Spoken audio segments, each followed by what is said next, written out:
at magiging marumi hanggang sa maliligo ng tubig at magiging marumi hanggang sa paglubog ng araw. Pagkatapos ay magiging malinis siya. Subalit kung hindi niya kundi niya labhan ang mga iyon, ni paliguan ang kanyang katawan, ay tatanggalin niya ang kanyang kasalanan. Amen. Ang reflection ko po sa Leviticus 17. Po, Ang amen. mensahe ng Leviticus 17 ay patungkol sa pagsunod. Kung tayo ay inutusan ng Panginoon na mag-sacrifice sa specific na instruction, ito ay dapat nating sundin. Kung tayo naman ay inutusan ng Panginoon na huwag kumain ng mga pagkain na nagtataglay ng dugo, ito ay dapat nating sundin. Ang Panginoon ay nagre-require ng ating pagsunod. Meron pong dalawang punto ang chapter 17. Ang una ay ang utos ng Panginoon na magbalik ng handog sa specific na instruction. Ang pangalawa ay inuutos ng Panginoon na huwag kumain ng pagkaing may dugo. Tulad ng inuutos ng Panginoon sa mga Israelita na sila ay magbalik ng handog na alay sa Panginoon sa specific na paraan at hindi nila ito sundin, sila ay ititiwalag sa kanilang bayan. At kung ang mga Israelita ay maghandog sa paraan na hindi inuutos ng Panginoon, sila din ay ititiwalag sa kanilang bayan.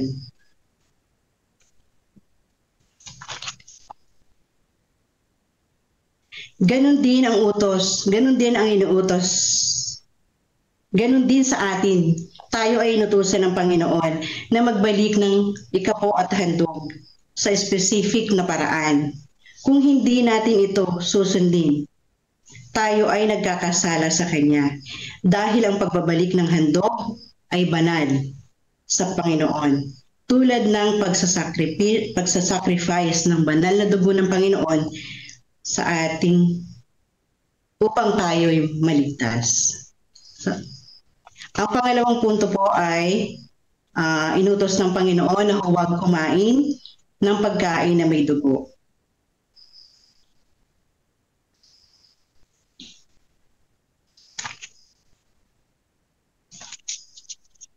Ang utos ng Panginoon na huwag kumain ng may dugo ay hindi lang po para sa Israelites.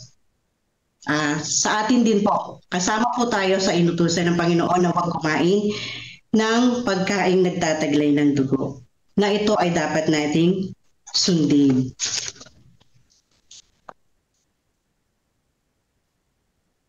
Huwag tayo, ang tungkol sa utos ng Panginoon na huwag kumain ng may dugo, ito ay dapat nating sundin dahil ang dugo ay sumisimbolo ng buhay. Ang dugo ay sumisimbolo ng ating pagkatubos. Pinahahalagahan ng Panginoon ang buhay. Kaya po yung advice ni Mrs. Ellen White, ni Sister Ellen White, na mag-plant-based diet, mag-back to Eden, ang ating pagkain, ay ito po sa palagay ko, ito po ay tamang pagkain para sa atin dahil ang plant ay hindi po nagtataglay ng dugo. Ganito na lang po ang aking reflection. Amen. Amen. Amen. Po, Sister Marife, sa inyong naibahagi. Kaya nga po itong Leviticus 17 ay tinuturuan tayo kung paano tayo maging masunurin sa ating Panginoon. Dahil po ang ating Panginoon ay Diyos ng kabanalan, kaya tayo mga anak niya ay nais niya na matuto na meron tayong paggalang, kalinisan, at maging masunurin po sa batas ng ating Panginoon. Katulad po na itinuro niya ng mga panahon na iyon sa mga Israelita. Meron pa po bang nais magbahagi dito sa ating binasang Leviticus 17? Any reflection po mga kapatid? Ma'am Winnie. Pastor. Yeah, good morning. Jerry, God first morning po. Morning po sa inyong lahat. Meron po akong dalawang bagay na nais na mapansin po natin dito po sa ating reading. Na maigsi lang po ito. No? Ito po ay napakaganda. Titignan po natin palagi. Hanapin natin ang kabutihan, ang karakter ng Panginoon o pinatutungkulan ng mga binabasang natin ito nakasentro sa ating Panginoon. Ano po? Sa ating Panginoong Jesucristo. Ang una po ay yung pong verse 11.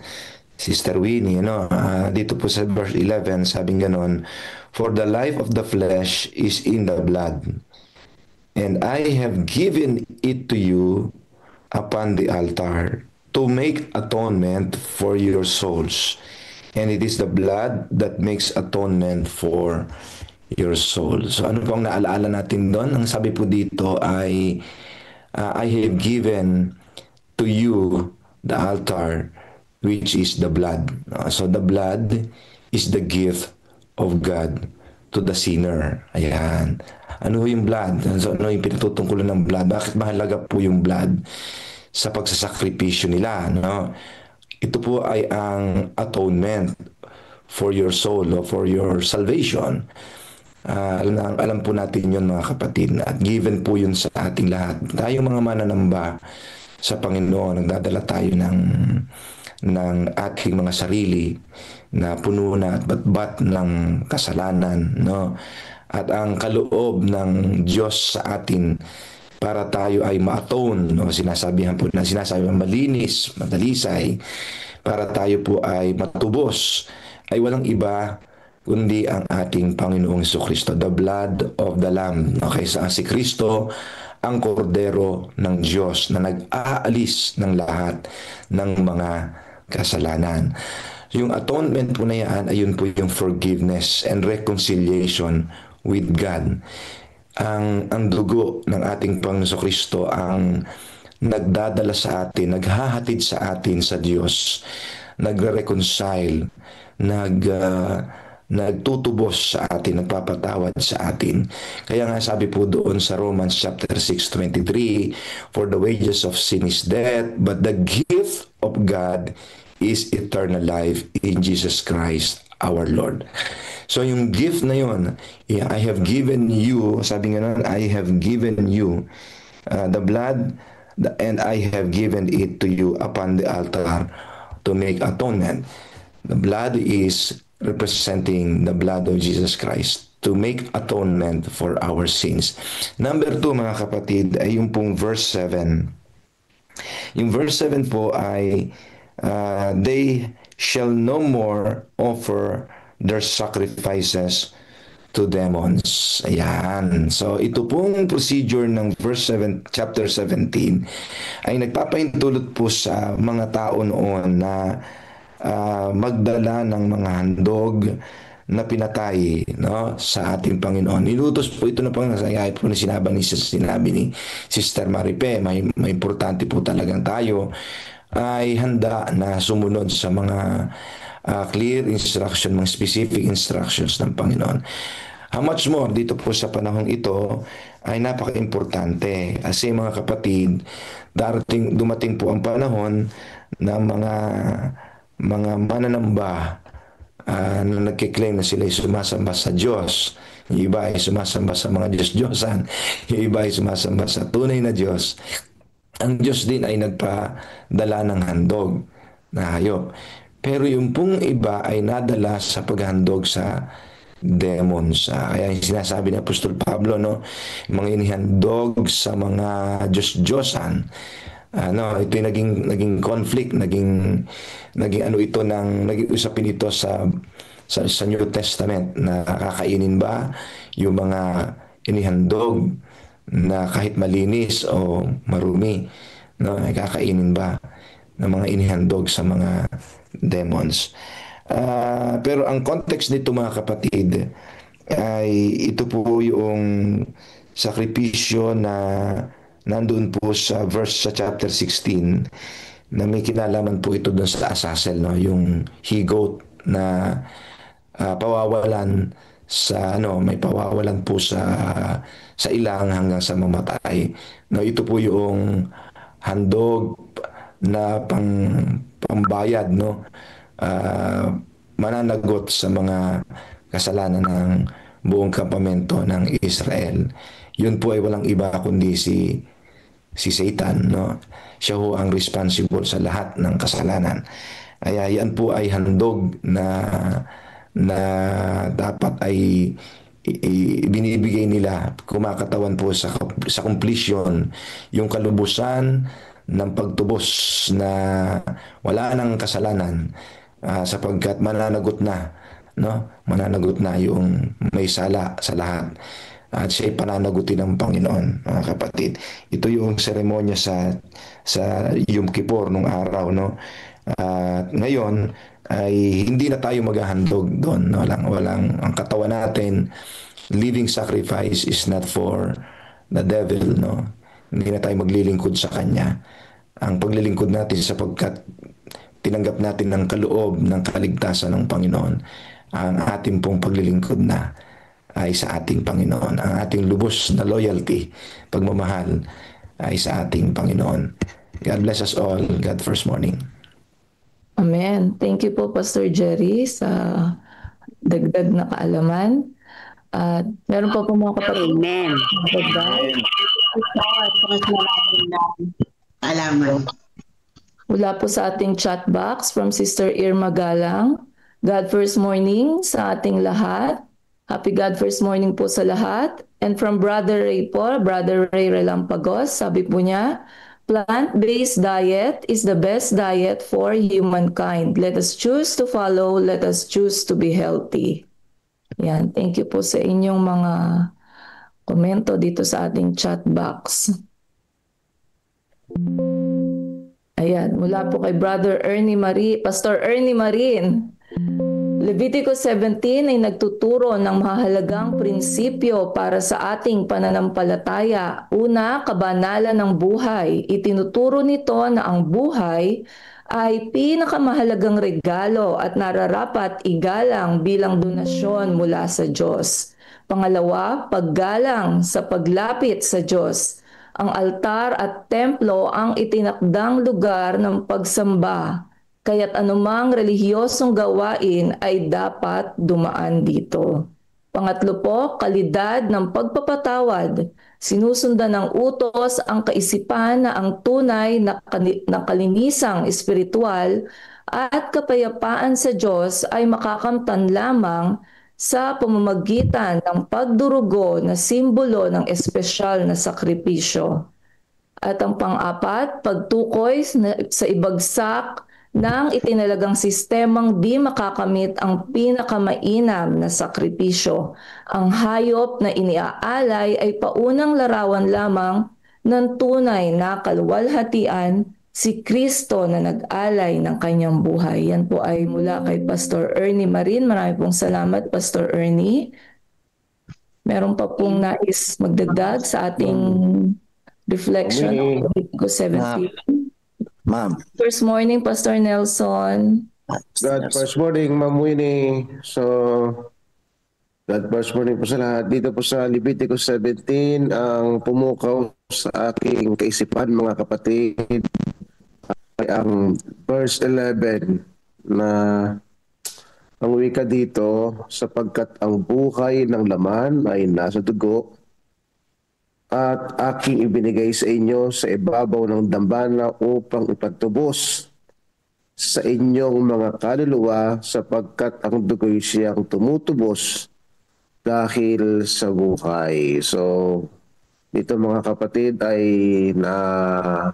napukaw sa akin ang talatang ito, sapagkat sabi ni Pablo, kung walang pagdanak ng dugo ay walang there is no shed of the blood, there is no remission of sins, walang pagpapatawad ng kasalanan, mga kapatid. Kaya iting Leviticus chapter 17, mga kapatid, ay isang pagpapaliwanag sa panahon ng Israel na merong Kristong darating. Itong atonement and sacrifice, mga kapatid, its emphasis on blood offerings na dapat ay maunawaan ng bawat mananampalataya na ang pinaka-ultimatum na sakripisyo ng ating Panginoong Hesus sa pambayad ng kasalanan ng sanlibutan, mga kapatid. So yung kamatayan ni Kristo doon sa cross, mga kapatid, ang larawan ng Leviticus, ito ay larawan sa buhay at sakripisyo ng ating Panginoong Hesus, mga kapatid. Ang larawan ng Biblia, ito ay larawan ng buhay ng ating Panginoong Hesus sa pagliligtas ng sangkatauhan, mga kapatid. So, we can achieve the forgiveness and reconciliation to God only the blood of our Lord Jesus Christ, mga kapatid. Kaya ang buhay ng Panginoon ay isang halimbawa ng sakripisyo at tunay na paghahandog, mga kapatid. Kaya ang handog, mga kapatid, ang handog sa Biblia ay perpekto. Ang handog sa Biblia ay talagang walang kapintasan, sumisimbolo sa buhay ng ating Panginoong Hesus. So kaya sabi ng Biblia, mga kapatid, ipantubos ng inyong kaluluwa sapagkat ang dugo'y siyang tumutubos dahil sa buhay. So, yun lang, mga kapatid. Ma'am Winnie, God bless. Amen. Ma'am Winnie. Thank you po, Pastor Nelson. Meron pa Ma'am pong Winnie. dag. Sige po. Pastor Joey po. Pastor Joey. Okay. God first morning po. Ano po? First morning po. Okay. Ang aking pong reflection sa chapter 17 ng Leviticus ay nakita ko talaga yung pag-ibig ng Panginoon. Ano po? At ang pag-ibig ng Panginoon ay nababahagi sa dalawa. Yung kanyang kahabagan at yung kanyang hustisya. Ang kahabagan ng Diyos ay nahayag sa isang taong makasalanan sa pamamagitan ng malilinis na sakripisyo, no? Lalong-lalo na sa kinakatawanan ng ating Panginoong Hesukristo. Nahayag ang kanyang kahabagan sa tao sa pamamagitan ng sakripisyo at kamatayan ng ating Panginoong Hesukristo. Yun yung nagpapahayag ng kanyang kamatayan. Ganun pa man sa kamatayan ng ating Panginoong Hesukristo, pinakikita rin yung hustisya ng Diyos. Kasi ang taong nagkasala, ang kabayaran nito ay walang iba kundi kamatayan. Para maabot yung hustisya ng kamatayan, ay inako ng ating pong Panginoong Hesukristo yon. So, nakita natin yun, mga minamahal na mga kapatid. Kaya lang, yung hustisyang yon ay igagawad ng Diyos finally upang linisin ang kasalanan na kung saan ay sinimulan ng isang, sabihin natin, si Satanas, okay? Hindi hahayaan ng Panginoon na hindi niya tatapusin ang pinagmulan ng kasalanan. Kailangan niyang tapusin ito. Kaya dito sa sinabi kanina ni Pastor Jerry, yung he-goat, scapegoat o kay Azazel, ay ipapatong ng Diyos yung lahat ng kasalanan kay Satanas, kaya pagkatapos ay lilinisin na niya ang kasalanan. Okay?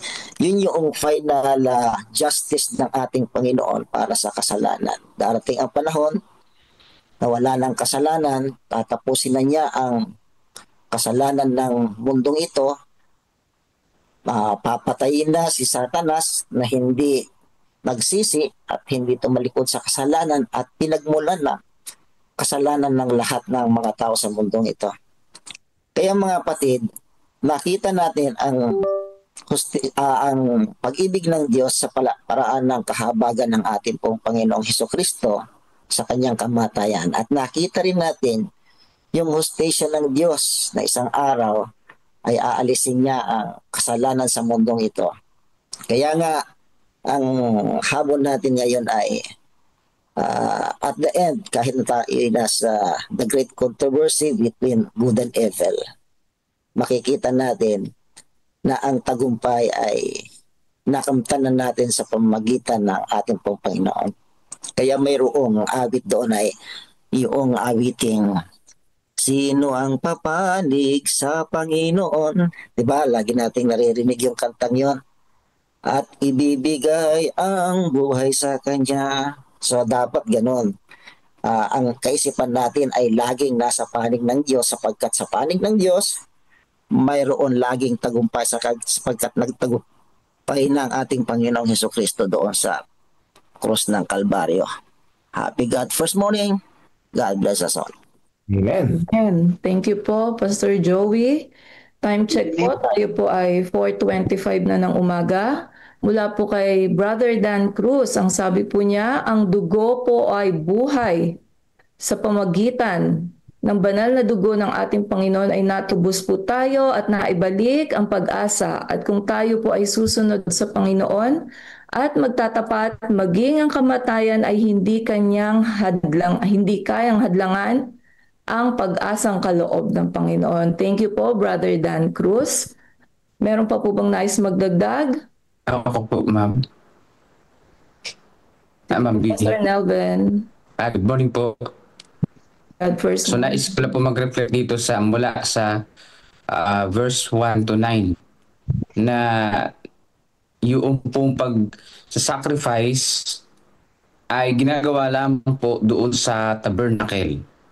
Ibig sabihin ay hindi kahit saan sila mag-offer ng sacrifice. So nakita ko po dito na ang pag-worship sa ating Panginoong Diyos ay hindi po convenience, no? Ibig sabihin ay hindi yung sa pangsariling desisyon kung saan lang sila mag-offer, kundi sa pamamagitan ng pagsunod sa ating Panginoong Diyos. No? Sa verse 7 ay ipinapakita sa atin dito na yung pag-worship sa ating Panginoong Diyos ay ang Diyos mismo ang naglagay para protektahan tayo na hindi sumamba sa Diyos-Diyosan. At nakita natin dito yung bayan ng Israel, ganun pa man ang nangyari doon pa sa Mount Sinai, sa pagbaba, sumamba sila sa Diyos-Diyosan kasi gusto nila maging convenient yung pagsamba nila. Pero hindi ganun ang tinuturo ng Panginoong Diyos. Ang tinuturo ng Panginoong Diyos, sasamba tayo sa espiritu at sa katotohanan. Yan, yan po yung sinasabi din sa John chapter 4, 23 to 24. True worshipers will worship the Father in the Spirit and in truth, for such the Father seeks to worship Him. Ayan, so ang Diyos ang nagtakda nito, susunod tayo sa ating Panginoon. At kita ko po dito, salamat sa Panginoon, sa pamamagitan ng kanyang dugo, tayo po ay nalinis. Hindi na po sapat yung dugo ng hayop para tayo ay patawarin, kundi yung dugo mismo ng ating Panginoong Hesus. Yun ay sapat at walang hanggan na pantubos sa bawat isa sa atin. Happy God first morning po. Amen. Thank you po, Pastor Nelvin. At ngayon po ay tatakot na tayo sa ating ikalawang bahagi. Muli po ay ibigay natin ang pagkakataon kay Sister Marife Cruz para po sa ating Lest We Forget, nating devotional, ang pagbangon ng itim na Adventismo. Tayo po ay magpatuloy. Ang pagbangon ng itim na Adventismo. Ang key text po ay mula sa Gawa 17:26. Nilikha niya mula sa isa ang bawat bansa ng mga tao upang manirahan sa ibabaw ng buong lupa. Naging mabagal ang simula ng pagmimisyon ng mga Adventista sa mga African American dahil ang Adventismo ay isang iglesia sa Hilaga sa isang bansa na nahati sa usapin ng pang-aalipin at lahi. Halos lahat ng mga itim noong mga gitnang dekada ng ika-19 na siglo ay nakatira sa Timog at maging Ang pangangaral sa mga puti sa relihiyon na iyon ay hindi bumilis hanggang sa huling bahagi ng mga 1870 at unang bahagi ng mga 1880. Ito'y hindi dahil walang pagmamalasakit ang naunang mga Adventista sa kalagayan ng mga African American. Taliwas dito, abolitionist ang bagong iglesia sa simula pa lang na pinanghahawakan ang pinakamalaking kasalanan ng Amerika, ang pang-aalipin sa mga ipinayo ni Ellen White ang pagsuway sa Fugitive Slave Law na ipinatupad ng pamahalaang federal kahit pa mga hulugan ito ng pagkakulong. At ang mga tagapangunang Sabbatarian katulad nila J.P. Kellogg, Amani John Harvey at Merritt G. at John Bryington, unang pangulo ng General Conference, ay nagpatakbo ng mga istasyon ng Underground Railroad sa kanilang mga sakahan upang tumulong sa mga alipin na tumakas mula sa timog na makarating sa kalayaan sa Canada.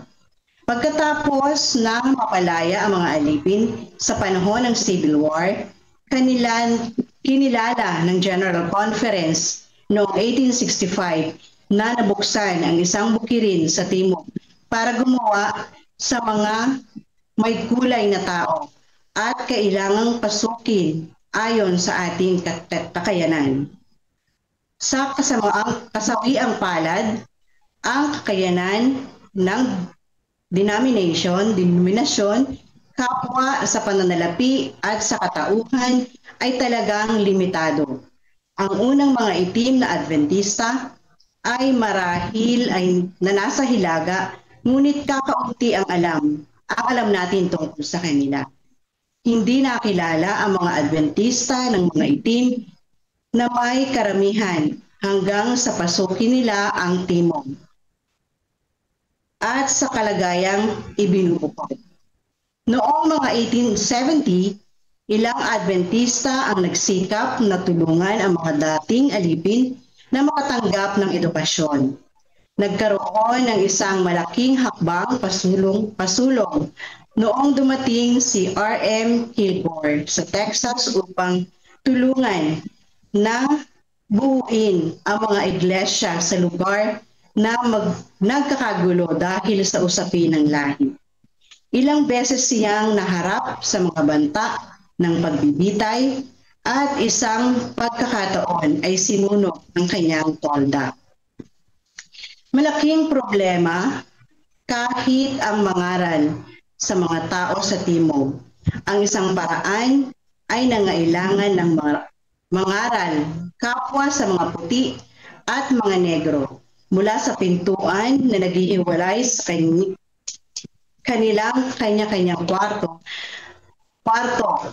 Ang mga General Conference session noong 1877 at 1885 ay pinag-usapan ang mga tanong kung gagawa ng hiwalay na iglesia para sa dalawang lahi na karamihan ng mga tagapagsalita ay naniniwala na ang gawain ito ay hindi maka-Kristiyano. Ngunit noong sinubukan ng mga mangangaral na mangaral sa mga grupong magkahalo sa timog, ang mga puti at kung minsan pati ang itim ay nag-boycott sa mga pagpupulong. Ano ang gagawin? Panginoon, tunay na pinagulo namin mga tao ang issue tungkol sa lahi. Tulungan mo kaming makilala na kami ay isang bayan at tulungan mo kami bilang mga Kristiyano na kumilos na lampas sa mga pagtatangi ng aming mga kultura. Amen. Ang aking pong reflection, ito po ay tungkol sa racial discrimination nung pong panahon, nauna po natin mga leader na si Ellen White. Ipinakita ng kasaysayang ito kung paano sinuportahan ng unang mga Adventista ang mga dating alipin kahit na may panganib na alam nila na pagkakulong at pagbabatikos. Sa kabila ng mga hamon, tinangka pa rin ng una nating mga leader na Adventista na isabuhay ang pagkakaisa ng lahi at pananampalataya. Makikita talaga natin dito sa ating babasahin kung gaano kalala ang diskriminasyon dati. Kahit may paraan na silang sinubukan, ay di pa rin naging effective. Paano nga po kaya ang dapat gawin? Sa panahon natin ngayon, maaring hindi na tungkol sa pagkaalipin ang ating kinaharap. Pero ang mga tao pa rin iniiwasan, minamaliit o pinababayaan ng lipunan. Tayo ay tinawag na magpakita sa kanila ng pag-ibig ni Kristo sa ating mga gawa at salita, katulad ng pananalangin sa huling bahagi na sinasabi, tulungan nawa tayo ng Panginoon na lampasan ang mga pagtatanggi, maging sa lahi, kultura o estado man. Tulungan nawa po tayo na kumilos bilang tunay na Kristiyano. Ito po ang aking reflection. Amen. Ang ganda. Thank you po, Amen. Sister Marife, sa inyong naibahagi. Maraming po salamat. Kaya po, ang mga challenges na kinakaharap po ng ating mga leaders noong una, talagang matindi ang racial discrimination. Actually, kahit po sa panahon natin ngayon, hindi na nga lang ganun katindi kamukha noon, pero meron pa rin po tayong mga insidente ng ganito. Meron po bang nais magbahagi ng kanilang reflection regarding po sa ating devotional?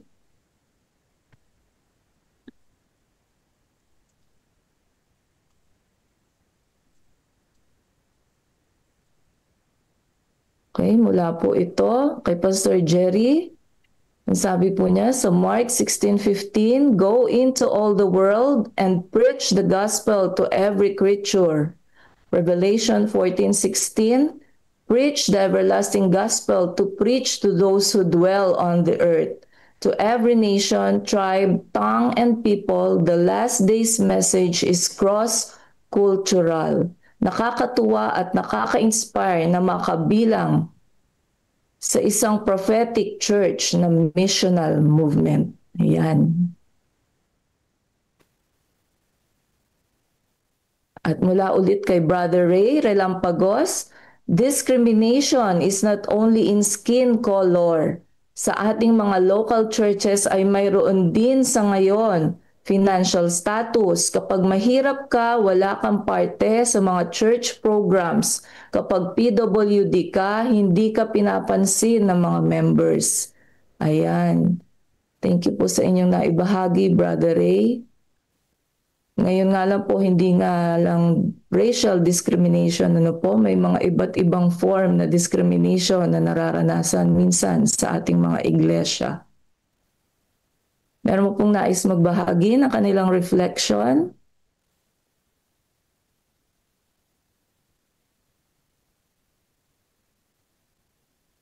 Ma'am Winnie. Yes po, Pastor Joey. Napakaganda ng ating devotional ngayon. Talagang tinuturuan tayong matuto sa karanasan ng ating mga naunang pioneers. Ang aking nakita dyan ay bagamat talaga even from the very beginning mayroong racial discrimination. Pero ang maganda ay maalala natin lagi kung ano yung ginawa ng ating Panginoong Hesukristo, na ang kanyang kamatayan ay hindi lang sa isang lahi, ang kanyang kamatayan ay hindi lang sa isang mayaman o kaya'y status ng buhay. Ang kamatayan ng ating Panginoong Hesukristo ay para sa lahat.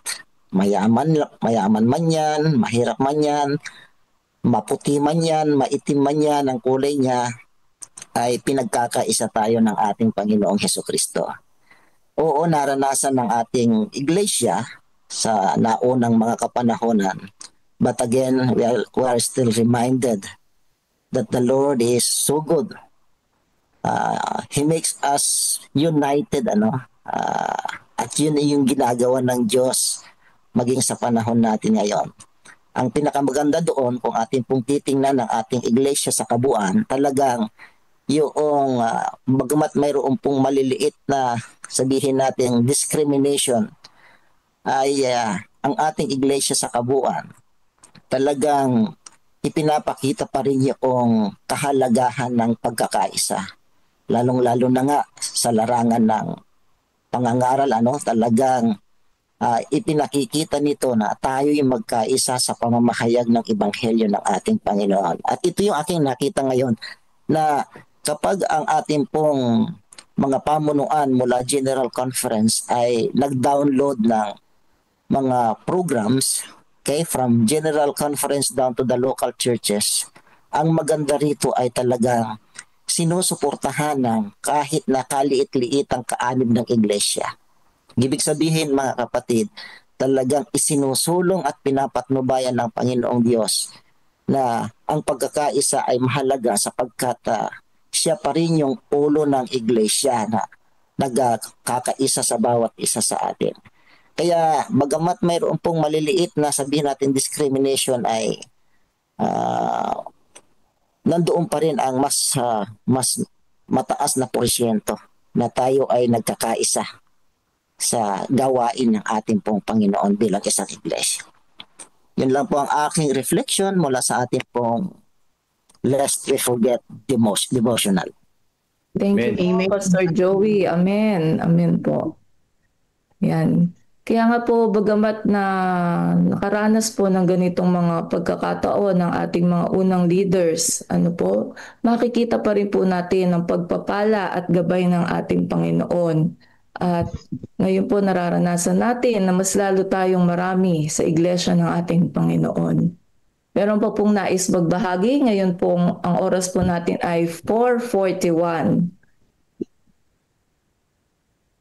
Ma'am Winnie. Yes po. Magandang umaga po. At God bless morning po sa lahat. Pastor Ernie. Ito po nakita na yung pong racial discrimination ay hindi hadlang para ipangaral, ipahayag ang walang hanggang pag-ibig ng ating Panginoon. Ito po yung nagmo-motivate para lalong ipahayag natin ang katotohanan. Sapagkat ang Evangelist Message, ang Great Commission, ay walang pinipiling tao. Ito ay ikaw man ni maitim o maputi, ito ay para sa lahat. Kaya ang ating halimbawa dito ay ating Panginoon. Si Jesus Christ ay namatay sa lahat ng tao at nais din niya na tayo ay magpahayag na walang pinipiling tao, mayaman o mahirap, ikaw man ay anong kulay mo, kundi nais ng Diyos na pantay-pantay. Sapagkat nais ng Panginoon na ang lahat ng tao ay makarinig ng katotohanan. Kaya ang racial discrimination ay lalong nagbigay ng encouragement para lalong ipahayag ang katotohanan na walang pinipiling tao para lamang maipahayag ang walang hanggang pag-ibig ng ating Panginoon. Amen. Thank you po, Pastor Ernest. Kaya nga po ang pabalita ng ating Panginoon ay para sa lahat. Ang kanyang pag-ibig ay para sa lahat. At kaya nga po sa ating mga programa din po ay gawin natin itong laging inclusive, hindi po exclusive. Ayan. So ngayon po, time is 4:43 ng umaga. Muli po nating hilingan si Sister Marife para po sa ating panalangin. Tayo po ay manalangin. Ama naming Diyos na ang tahanay nasa mga langit. Salamat po sa diwa ng aming napag-aralan sa umagang ito. At salamat din po sa mga magagandang refleksyon na aming narinig. Maging masunurin po nawa kami sa lahat ng iyong ipinag-uutos sa amin. Ang lahat ng aming gagawin ay maging kasang-ayon lamang ng iyong kalooban. Maging instrumento po nawa kami ng pagpapalaganap ng iyong gawain. Akin din pong idinadalangin ang may iba pang bahagi ng kababaihan sa mga susunod pa naming programa. Puspusin niyo nawa sila ng iyong banal na spirito upang lahat ng kanilang sasabihin ay maging inspirasyon sa bawat isa sa amin. Ito po ang aming samot hiling at dalangin sa matamis na pangalan ng aming mga anak, Jesus. Amen. Amen. Amen. Amen.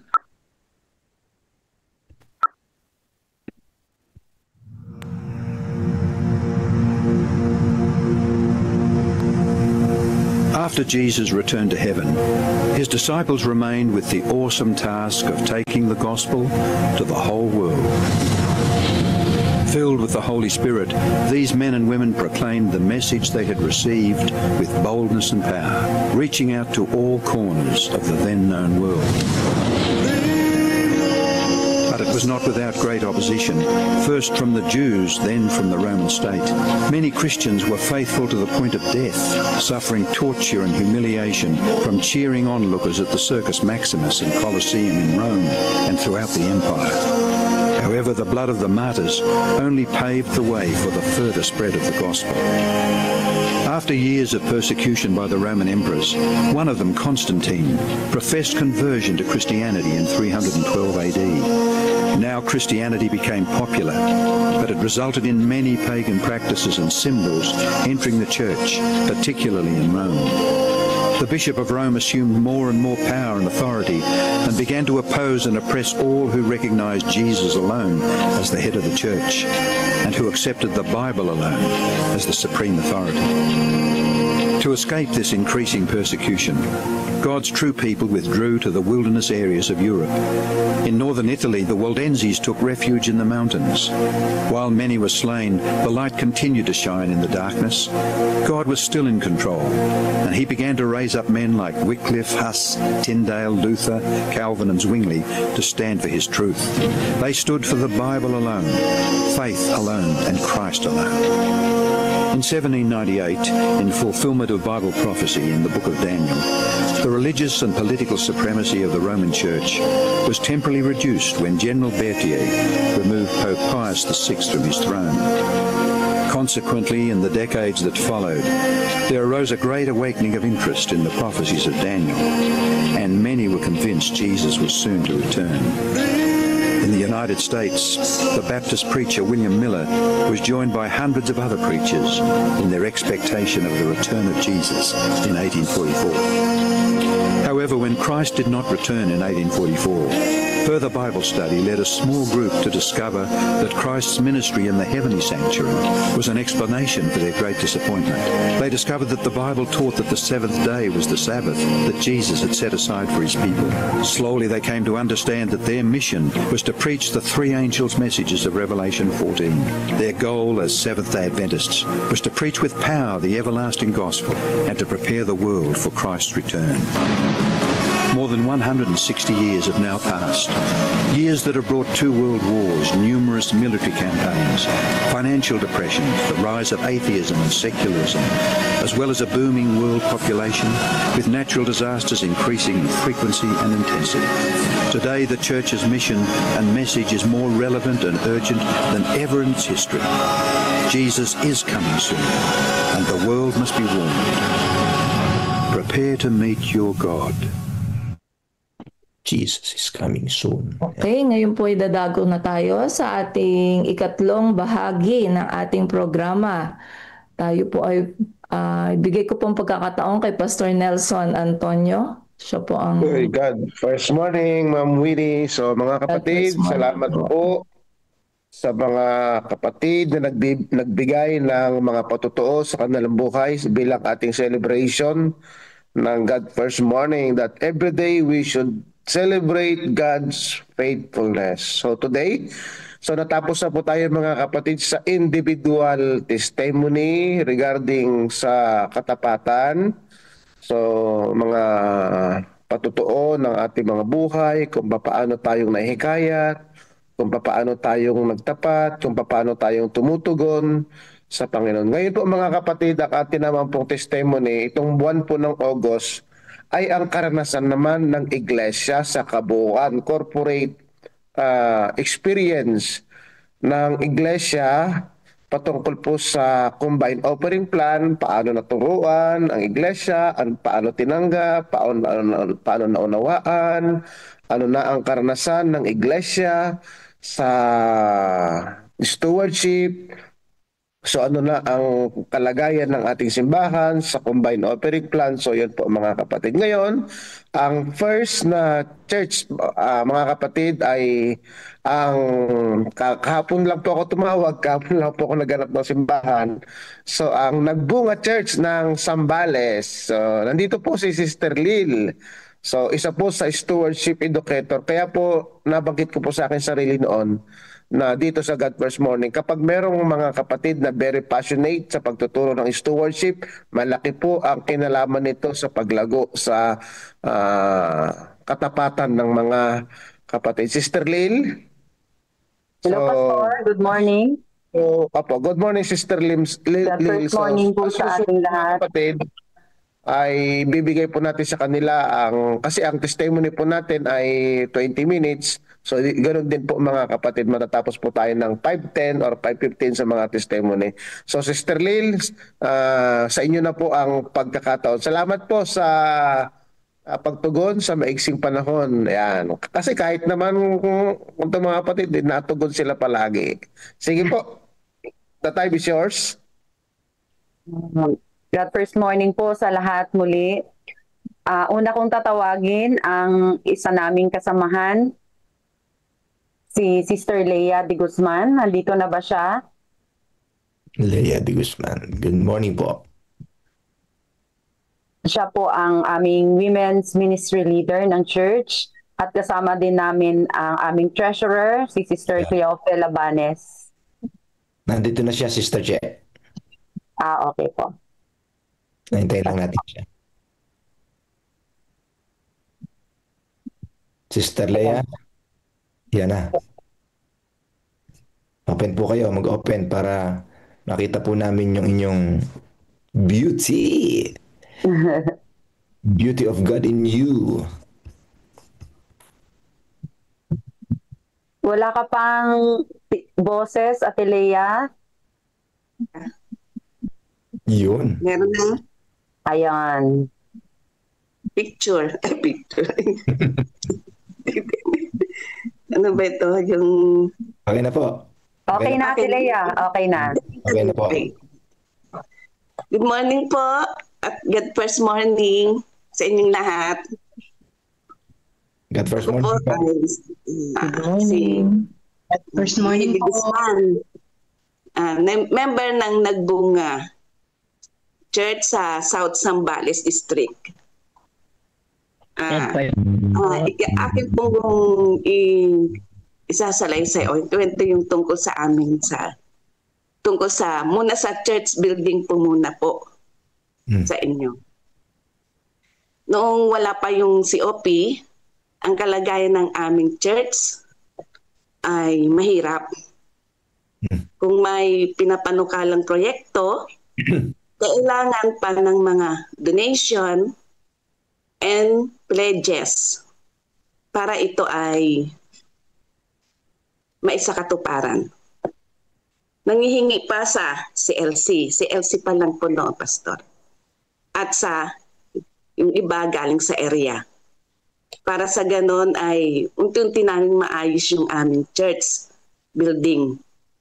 Ang church building namin noon ay noong year 1991, nasalanta ng eruption ng Mount Pinatubo. Kaya ito ay nagiba. Kaya yun na naman po, nagkaroon na naman kami ng donation and pledges para muling maitayo yung aming building. Pero hindi pa buo yun, partial pa lang. Di ganun na lang po, wala pang may bintana pero hindi pa siya palitada at wala pa talaga yung parang skeleton pa lang. Ngayon, hindi pa nga nabubuo. Nagkaroon na naman ng flash flood na galing sa Mount Pinatubo noong 1993. Natabunan ng 3 feet ang aming church. Kaya ito'y tuloy-tuloy pa rin ang donation and pledges para mabuo ang aming church building. Noong 2019, yun. Noong 2019, sinira ng anay yung kisame at ang mga bubong namin ay butas-butas naman. Kaya maraming paghihirap yung aming church. Kaya tuluyan muli ang aming church ay ganun na naman ang pangyayari. Donation and pledges na naman. Pero ang iba doon ay galing sa CLC at galing sa area. Pero hanggang noong 2020 hanggang 2023 yun. Pero nang magsimula na kami ng COP taong 2024, unti-unting lumalago ang aming church span na. At ngayon, ang aming church ay malaki ng pagbabago. Amen. Dati, yung mga gamit namin sa church, yung katulad ng projector, laptop, galing lang sa mga kapatid, hiram-hiram lang para may magamit ang aming church. Ngayon, nakabili na kami ng mga mahalagang gamit.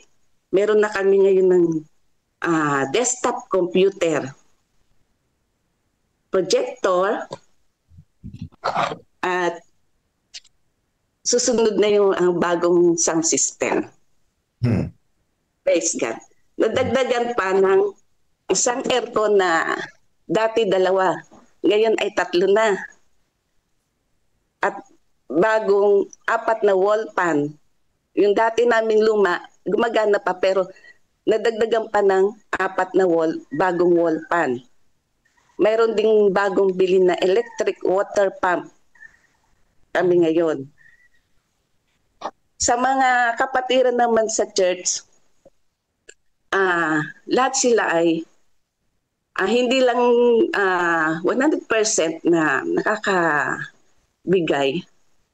Napapansin ko rin dahil lumalago din kami sa spiritual, ganun din sa financial, Pastor. Kaya praise God, Pastor, dahil sa COP ay naging maginhawang aming church. At sa tulong na rin ng pagpupusigi ng mga kapatiran at ganun po ang mga nasa sa pamamahala ng ating institusyon. Maraming salamat sa inyong lahat. Ito lang po, Pastor, ang ating may isi-share sa aming church. Sana ay magustuhan niyo. Amen. Amen. Thank you sa balita. Magandang balita po. Sister Lil, next. Sister Clofe. Ang ating treasurer. Ano kaya ang karanasan ng iglesia sa combined offering plan? Paki-on ng iyo pong mic.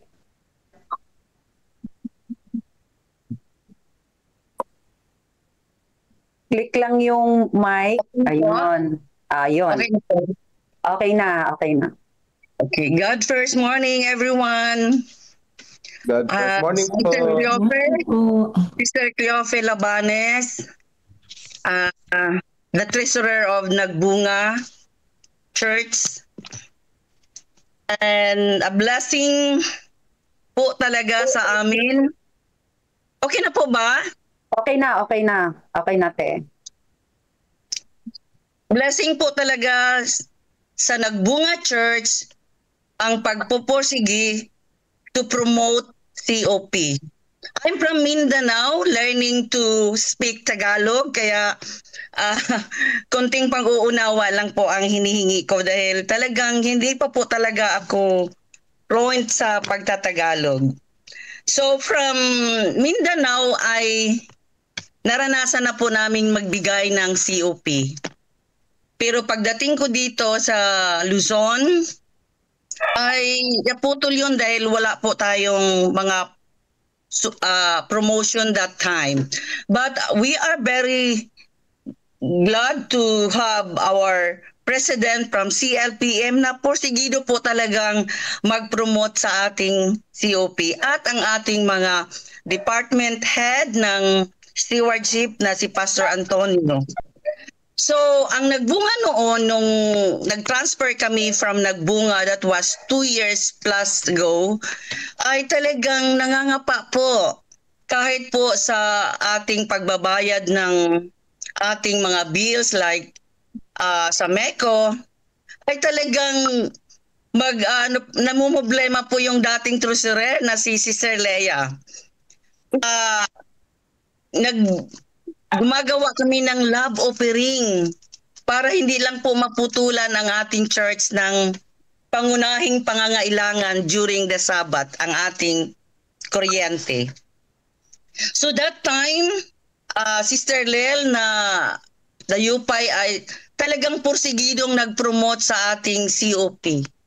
And thank you, Lord, na talagang meron tayong mga kapatiran na talagang tumugon sa promotion from the president of CLPM down to the stewardship department head and sa mga leader, sa leader namin na si Sister Lel sa aming stewardship. So ngayon, ang aming COP ay nag-uumapaw na po mga kapatid, praise the Lord. Meron po kami mga projects tulad ng sinabi ni Sister Leia na it is a big amount. Like major repair sa aming church, like mga gutter na talagang mawawasak na. So that area of repair is not easy. Talagang nangangailangan po ng malaking halaga. At hindi na po kami humihingi ng love offering para sa aming mga miscellaneous. Like sa MECO, like pagpapadala ng mga atinde sa aming mga seminar, like sa mga sasakyan na aming sasakyan para sa mga seminar, ay nagagawa na po namin na tugunan lahat ng pangangailangan sa church. At lalong-lalo na ay dumami po kami, praise the Lord, ang aming mga tithes giver, COP givers. Nagpapasalamat po kami dahil meron na po kaming church na matatawag naming komportable kami. Presentable na po. So marami na po tayong mahihikayat or mai-invite. At dahil sa komportable na po ang ating churches, ang aming church ay masaya po kaming tumatanggap ng mga bisita. Meron din po kaming bisita na from Canada na nagbigay din siya ng tulong sa amin na siyang nagawa naming unang pangunahing church fund na nagbigay sa amin ng kaginhawaan sa aming pangunahing expenses. So mga kapatid, patuloy lang po natin na i-promote ang COP sa ating mga churches dahil naranasan na po namin ngayon sa Nagbunga Church ang kaginhawaan sa pagtugon ng pangangailangan ng ating church. Maraming salamat po sa mga nangunguna patungkol sa pag-promote ng COP. Salamat po. Yes, thank you po. Salamat po, Sister Cleope.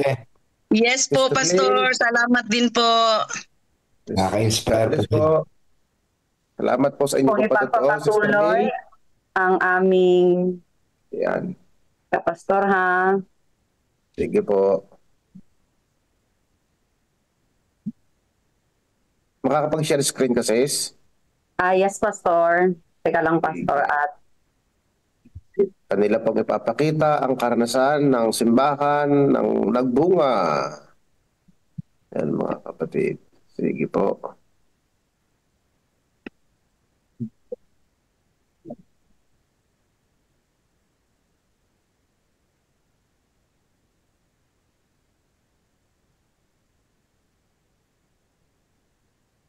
eto. Log pa kasi ang aking or from dito sa aking screen, saan ako pupunta para ma-share ko yung I-open mo muna sis yung PowerPoint. Pag na-open Okay. mo, share screen mo siya. Share screen. Pindutin mo kulay green. Then makikita mo na doon sa ano doon. Okay.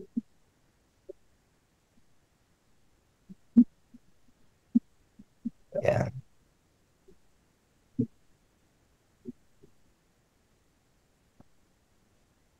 Share screen.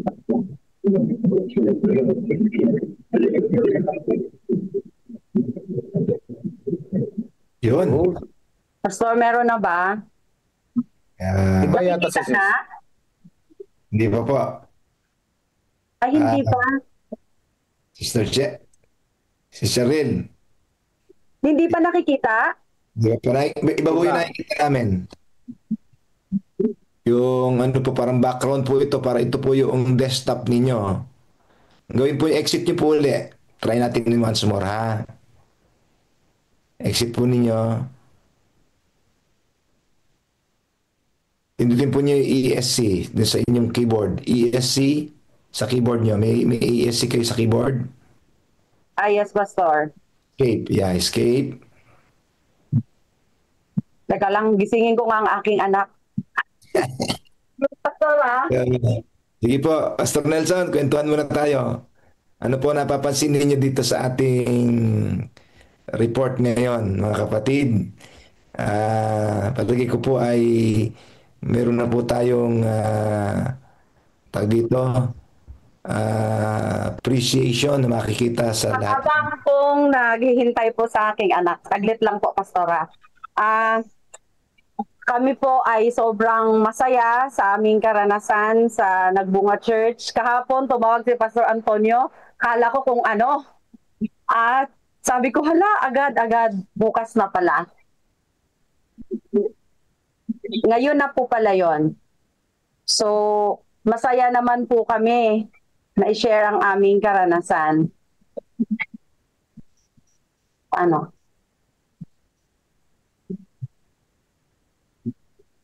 Ayan. Tiis lang po. So itong karanasan ng simbahan mga kapatid ay nakaka-inspire po sa atin na ang mga simbahan ay maganda ang pagtugon, maganda ang kanilang karanasan sa combined offering plan mga kapatid. So ang combined offering plan kasi na pagtuturo mga kapatid, it's a complete package sa stewardship mga kapatid. So ayan, malapit na po. Yan na ba, Pastor? Nakikita na? Malapit na po. Sandali lang. Ayan. Okay na po, Sister Lil. Okay. Ginising ko ang aking anak. Yan. Ayun po, ito po ang pinasa namin nung second quarter. At buti na lang may ganito para makikita nyo din po ang aming mga karanasan. Ang kalagayan po ng Nagbunga ay sobra na po talagang maalwan. Ang masaya na hindi mo maisip na darating kami sa punto na ganito.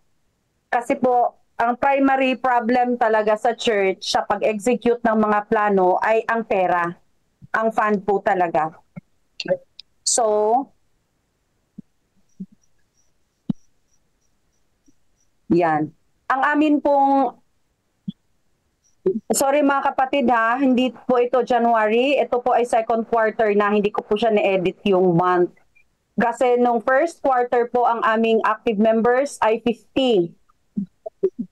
Ngayon po ay 67 na kami dahil may mga bagong binyagan at meron pong mga matagal nang nagpahinga na sa amin pong pagdadalaw ay bumalik po sila sa pagsisimba. Meron kaming kabataan na 9, may youth na 10, adults 48, at may care groups po kaming 4. Ang total giving units namin ngayon ay 44. Ang nagbibigay ng more than 10% na COP ay 2. Ang 10% ay 26. Ang below 10 ay may 9 at non-systematic namin ay 7.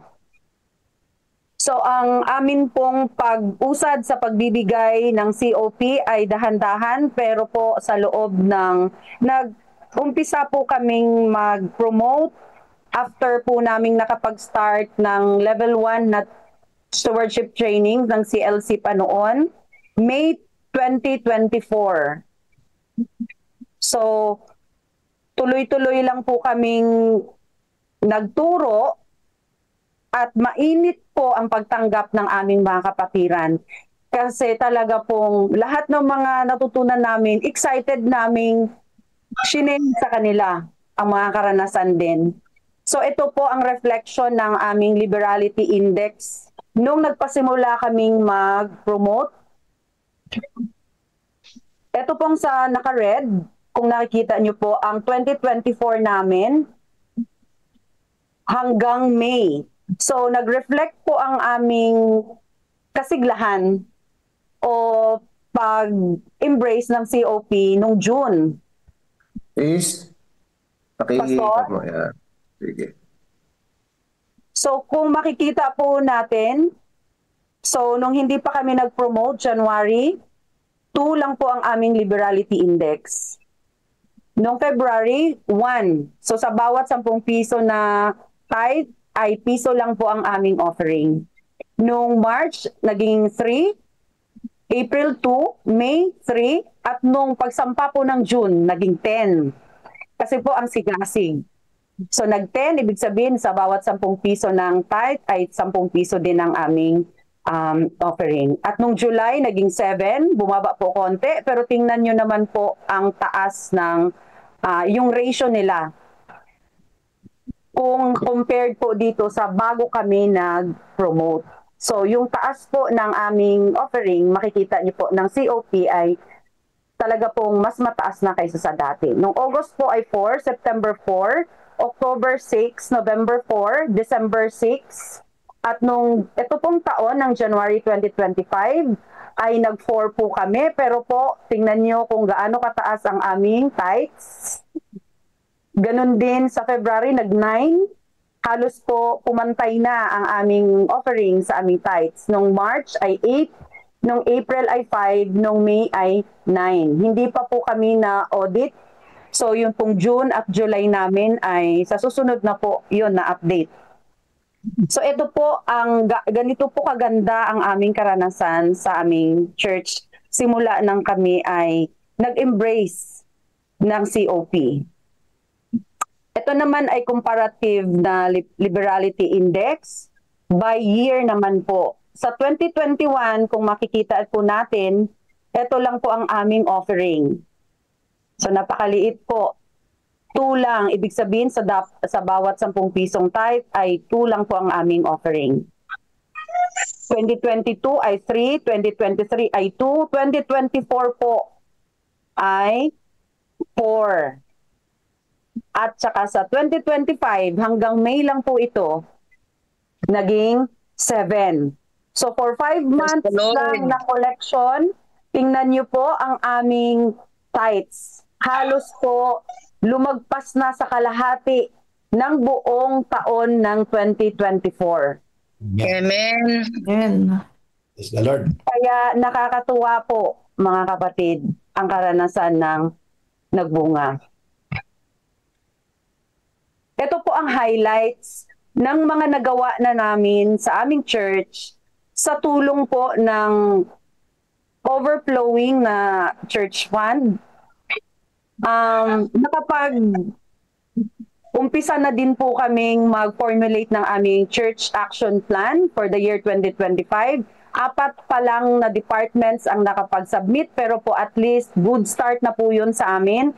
Kasi sa loob ng maraming taon ay hindi po namin yun nagawa. At yun pong lahat ng proposed budgetary allocation doon ay na-approve po ng aming church board. Amen. Pangalawa po, ang first time ever ng church na mag-celebrate ng founding anniversary. Sipin po natin, 55 years na po ang nagbunga. First time po naming nag-celebrate last June. At ang food expenses po doon, mga kapatid, ay galing na po sa church 100%. Amen. Sa church fund po yun. Dati, pag may konti lang, problema talaga kami ng budget. Pero ngayon, eto na po ang aming karanasan. At first time din namin pong mag-hire ng layman sa loob ng 55 years. Ang pasahod po namin sa aming layman ay 12,000 per month. At libre po ang kanilang tirahan, tubig, kuryente. At ang pasahod namin ay nanggagaling sa mga church members and more. Kasi po meron kaming mga kapatiran, pamilya, na nasa ibang lugar na gustong-gustong sumuporta o may puso sa evangelism. So sila ay nagbigay. Ang iba ding kapatiran ay nagdagdag ng and more doon sa kanilang COP. At ang kakulangan po ay covered na po yun ng church fund. So nakakatuwa po kasi ngayon ang aming layman ay hinihiram ng aming district for 3 months dahil nga may crusade po doon. Kaya ang pondo po ng pasahod ng aming layman ay umaapaw na kasi 3 months po kaming walang papasahurin. So marami po ang aming fund. So pagbalik ng aming layman ay may pondo na kami. Hindi na po mababawasan ang church fund. Kumbaga po dahil doon sa and more at yung tulong ng mga taong may puso outside ng sa aming church, na sila po talaga ay nagparamdam na noon pa. Kaya sobra po naming happy dahil ang aming evangelism effort ay matutulungan po talaga ng malaki. Pang-apat po, nung naglipat bahay ang aming layman, ang 100% expense po doon ay galing sa church fund. At ang aming 4 groups ngayon na care groups, pastor, ay naging active na. Dati, ang aming care group ay care group lang. Ngayon ay active na po ang aming care group. Meron na po talagang, nung pasimula po nung April, ay nagdalaw po kami sa lahat ng mga hindi na nagsimba na mga pamilya at na nagkaroon kami ng worship at sila po ay positibong tumugon. Yung iba ay nasa process pa rin ng pag-iisip, pero po sila ay mainit na tumanggap sa aming mga pagbisita. At nakapag-renovate po kami ng aming kitchen para po doon yung area po namin na dati ay kitchen at para sa mga kabataan, ni-renovate po yun. Malaki po ang ginastos namin doon, pastor. Pero ang lahat nun ay galing sa church fund. Wala na po kaming nilabas from our pocket na donation or pledge. Nakabili din kami ng isang split type bago po ito na aircon at 4 units of electric fans na sinabi ng ating kapatid kanina. At naka-reclaim din ng 5 out of those missing members. At nakapag-participate din ang church sa first CLPM camp meeting na ang transportation budget ay galing po sa church fund. Amen. At nakagawa na rin po ng 10 days of prayer sa aming church kasi ang kasabay po ng pag-promote ng COP talaga ay lumago din, pastor, ang aming spiritual na buhay. Bumalik yung init ng pananampalataya at yung pakikibahagi na matagal na pong medyo nanlalamig, karamihan. At first time din po namin nakapag-allocate ng financial assistance sa isang kapatiran po na ang kanyang nanay ay namatay. So ang 2,000 na financial assistance ay hindi naman ganong kalaki sa iba. Pero po sa aming church, malaki na po yun. Dahil dati naman ay hindi naman po ganito kalaki ang nabibigay kapag may namatayan. At pang-12 po ay nakagawa din kami.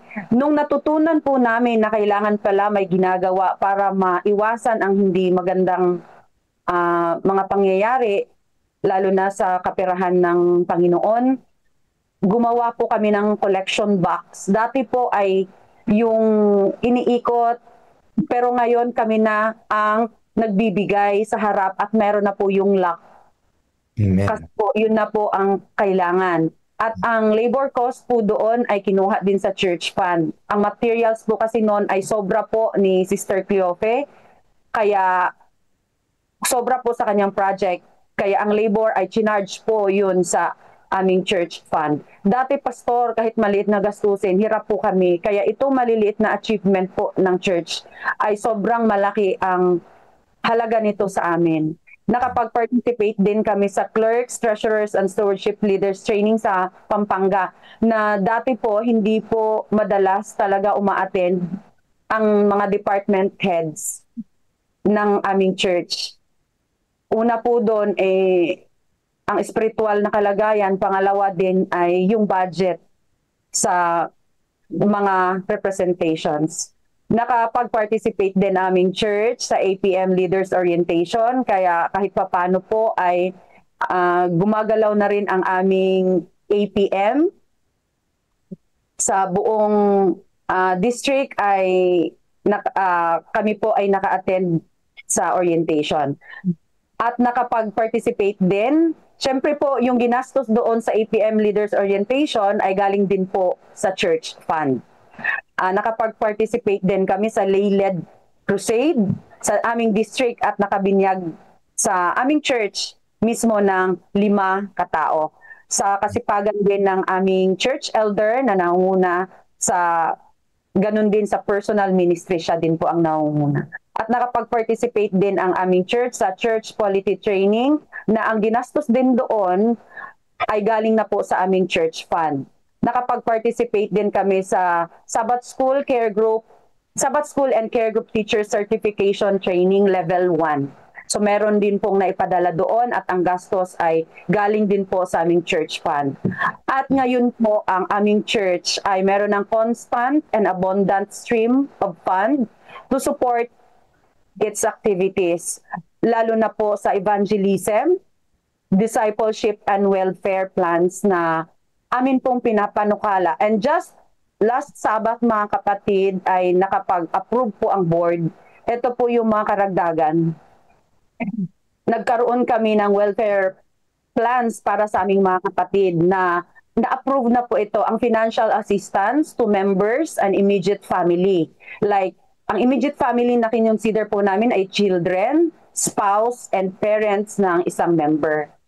May allocation po kami na for serious illness or hospitalization, kapag member po, 3,000 pesos ang ibibigay kaagad. Kapag immediate family, 2,000 po ang aming inallocate. Sa death naman, kapag member ay 5,000 at kapag immediate family ay 3,000. Kapag may mga nanghingi naman pong walk-ins, halimbawa po sa labas lang o kaya lalapit sa church na may hihinging tulong, nag-allocate po kami ng automatic 500. Kapag may ikinasal naman, ito pong mga kapatid ay amin pong inadapt yung program ng Baan Church dahil na-inspire din kami na meron din pala, kasi po talagang tayo sa aming part, nakafocus lang sa evangelism, sa discipleship nga noon, hindi ganon. Pero nakalimutan pala natin ang welfare ng ating mga kapatid. So, kapag may ikinasal, 5,000 each member. Kapag mag-asawa ay member, 10,000 po ang kanilang matatanggap. Amen. Nagpanukala din kami ng basic health monitoring instruments, BP, thermometer, glucometer, lahat po ng kailangan ng basic monitoring instruments ng church at first aid kit and basic medications. Approved na po ito kasi program po ito ng health department. At Meron din pong inapprove na provision of basic maintenance medications na good for 3 months po mga kapatid sa identified members na meron pong mga maintenance. Gagawin po ito ngayong 4th quarter ng taon. So, ang bibilhin namin gamot na maintenance ng mga miyembro ay good for 3 months na nila. Hindi man ganong kalaki ang halaga, pero sa loob ng 1 taon, kung makalibre po sila ng 3 buwan, malaking tulong na rin po yun sa ating mga kapatiran. Amen. At may in-approve na rin kaming Women's Ministry Retreat na ang budget ay 10,000. Ngayon din pong 4th quarter ito, pinanukalang gagawin. Dati po, wala po kaming ganito. Wala po talagang masyadong activity dahil wala pong pera. At yung recent po na na-approve ay ang desktop computer na may capacity na po for live streaming and multiple projections na kapag may activity ay hindi po nakakapanood o nakakakita ng presentation sa loob ng church ang nasa mga gilid namin sa labas po. So ito pong desktop computer na ito ay kasalukuyan na po naming hinihintay na lang po namin nakapagbayad na po kami at hinihintay na lang namin dumating. Baka within next week ay maumpisahan na namin gamitin. Ang projector naman po, nakabili kami ng Epson EBX51. Kagabi ko lang po pinick up sa store dahil in order po namin, wala po silang stock ng ganito na model. Nag-level up po kami doon sa mas mataas na liwanag. So EBX51. Bayad na po ito mga kapatid. Nung Sabado lang po namin ito na-approve. Pero nakabili na po kami. Yung TV naman ay susunod na naming bibilhin para po yung nasa pulpito ay hindi nalilingon sa projector screen sa likod. So nasa harap na po itong TV. Sister Claire, very soon. Very soon. Meron na rin po kaming panukalang bibili ng mixer and amplifier at mga bagong microphones and lapel mic para po mas ma-improve ang aming quality ng samba na maririnig po ng lahat. Mga speakers, ganun din. Ang amin pong susunod pa ay inapprove na rin nung Sabado na bibili kami ng church mini library. Magkakaroon kami ng church mini library. Ito po ay ang ating mga libro. So para ang lahat ay makapakinig. Hindi lang po makapakinig, makapagbasa din po. So approve na po ito mga kapatid. Sobrang saya dahil ang tagal na po itong panukala na sana magkaroon pero hindi po talaga afford. Ngayon po ay mukhang kaya na po namin. At ang church planting program po ay ganun pa rin. Dito po sa central part ng Zambales, tuloy-tuloy po ang aming pag-brainstorm pa rin po. Ang effort ng aming church for church planting site has started. Ang mahalaga po ay nandoon na yung plano and was focused first on reclaiming the missing members since April, and the church will continue to work on the goal with the help of God.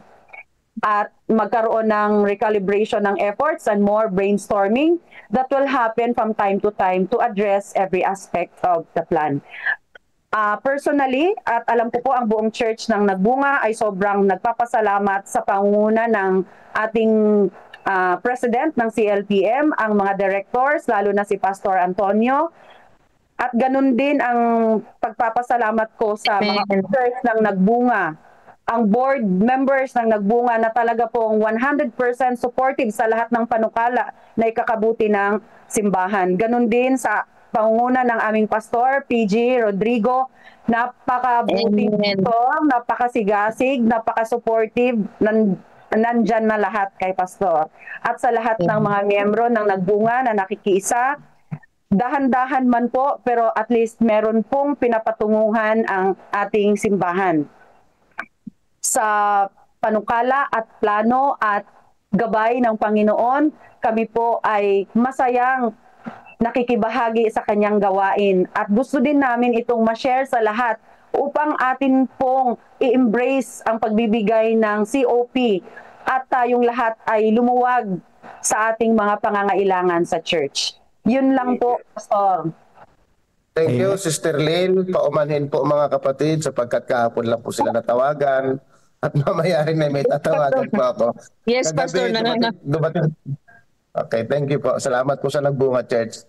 So kagabi ay nagsulat na po ako sa aking aklat ay meron na po akong mga 16 na simbahan. So sana makahanap tayo ng 30 na mga simbahan, mga kapatid, na maging halimbawa sa ating CLPM patungkol po sa combined offering plan. Itong layunin nito mga kapatid is to replicate yung pong tinatawag nating every church a missional church. Yung vision po ng ating CLPM ay maging, ang bawat simbahan ay maging missional. So, Pastor Jerry, any comments?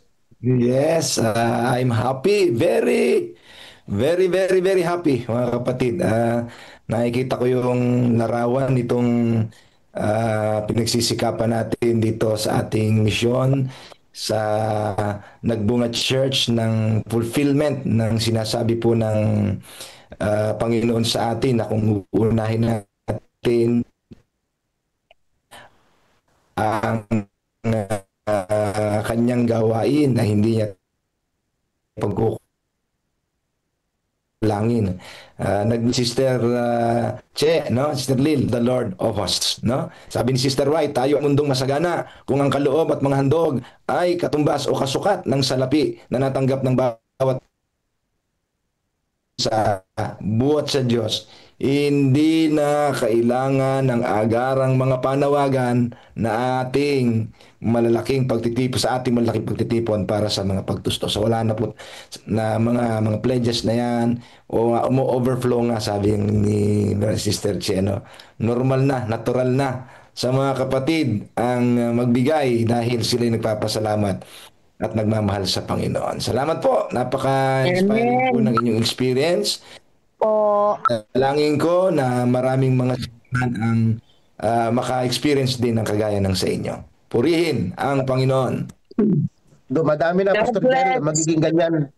Dumadami na po sa CLPM ang ganyang simbahan na karanasan sa atin pong teritoryo. At mapapakinggan po natin isa-isa, one day, one church per day, mga kapatid, ang atin pong matutunghayan sa ganitong karanasan ng simbahan. Ma'am Winnie, go back to you. Sorry po, Praise go back God tayo po po. sa patotoo po ng ating mga kapatid from Nagbunga Seventh-day Adventist Church. Marami pong salamat sa inyong testimony. Tunay po na nakaka-inspire at napakabuti po ng Panginoon sa bawat isa sa atin. Time check po, 5:31 na po. Panurin po muna natin itong ating God First video. Nagbunga na ang Nagbunga Church. Okay po. Sandali lang po bago ko i-play. Maganda yung testimony po. I-encourage ko pong lahat. I-play natin yan sa ating church pag Sabat. Po. Yung kanilang testimony na Nagbunga Church. Para naman ang kapatiran na hindi nakakapanood dito ay ma-inspire din po sila na po. Atin pong panoorin ang God First video.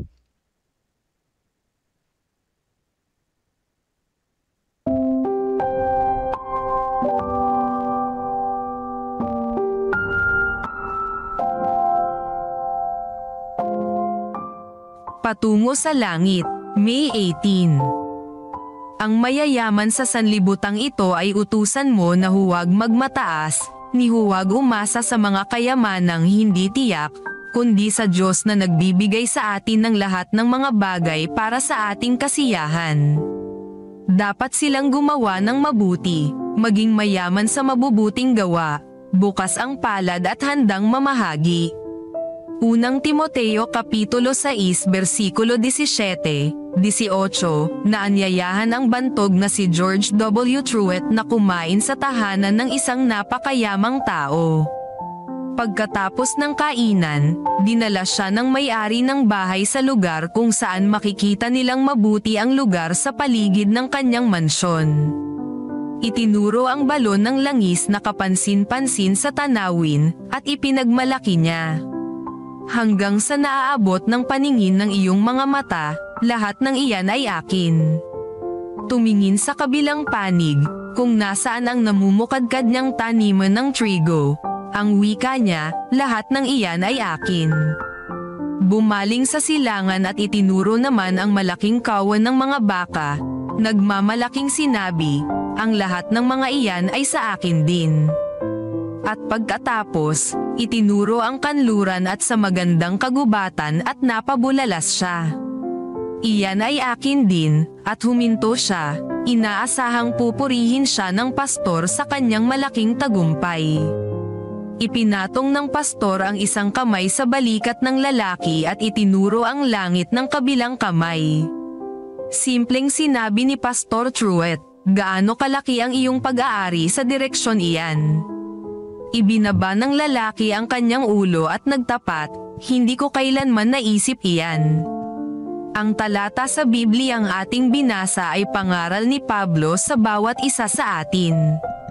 Tutulong ito na maunawaan natin ang lunas sa pinsalang daladala ng mga ari-arian ay nakasalalay sa pagiging tapat sa Diyos at mapagkaloob sa iba.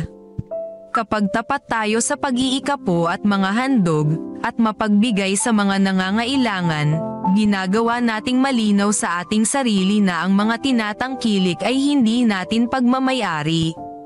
Nauunawaan din nating ang mga yamang panustos na nasa ating mga kamay ay mga katunayang gumagawa ang Diyos sa ating buhay, hindi dahil sa kakayahan nating magkaroon o magparami ng pinagkukunang yaman. Maayos na binuod ni Ellen G. White ang kaisipang ito. Ginagamit ni Satanas ang pansanlibutang kayamanan upang madaya at malinlang ang mga kaluluwa upang matupad ang kanilang kasiraan. Nagbigay ang Diyos ng direksyon kung papaano nila gagamitin ang kanyang kabutihan upang maibsan ang pangangailangan ng nagdurusang sangkatauhan, sa pagpapasulong ng kanyang gawain, sa pagtatatag ng kanyang kaharian sa sanlibutan, sa pagpapadala ng mga misyonero sa ibayong mga rehiyon, sa pagpapakalat ng kaalaman ng Kristo sa lahat ng bahagi ng mundo. Councils on Stewardship, pahina 133. Panawagan. Huwag kailanman kalilimutang nasa langit ang tunay nating kayamanan.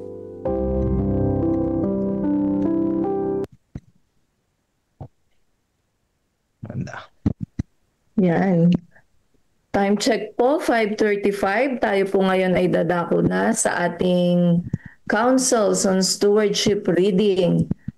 Tayo po ay nasa chapter 53, Depth Through Overbuilding. Andito na po ba si Sister Pilar Alferez from Area 5?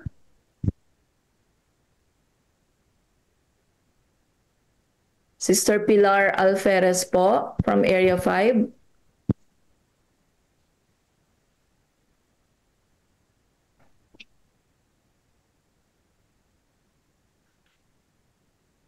Andito po or wala?